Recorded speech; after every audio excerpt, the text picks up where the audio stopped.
ఢిల్లీలో రాష్ట్రపతి పాలన పెట్టద్దు, పెట్టకుండా ఆదేశాలు ఇవ్వాలని సుప్రీంకోర్టుకు వెళ్ళేటటువంటి వ్యవహారానికి సిద్ధమవుతుంది ఆమ్ ఆద్మీ పార్టీ.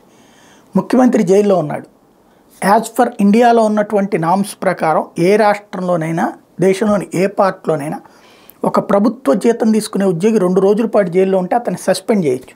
కానీ ఇక్కడ ప్రభుత్వ జీతమే తీసుకుంటున్నటువంటి కేజ్రీవాల్ ప్రజాప్రతినిధి అయ్యాడు.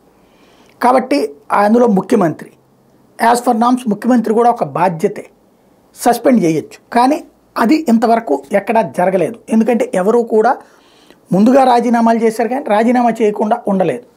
ఇప్పుడు ఆ ప్రాతిపదికన లెఫ్టినెంట్ గవర్నర్కి అధికారం ఉంటుంది. ఢిల్లీ ఎన్నికల దాకా ఆగినో, లేకపోతే ఢిల్లీ ఎన్నికల కంటే ఢిల్లీ ఎన్నికలు అయిపోయాక అక్కడ రాష్ట్రపతి పాలన పెడతారేమో అని ఆమ్ ఆద్మీ పార్టీ భయపడుతోంది.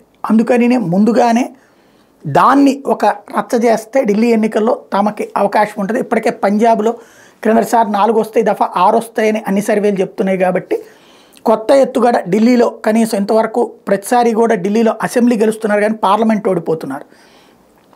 కాబట్టి ఢిల్లీ పార్లమెంట్లో కొట్టాలంటే ఇదే సింపతి గేమ్ నడపడానికి రాష్ట్రపతి పాలన అన్నటువంటి పాయింట్ని సుప్రీంకోర్టుకి తీసుకువెళ్ళడానికి సిద్ధపడుతోంది.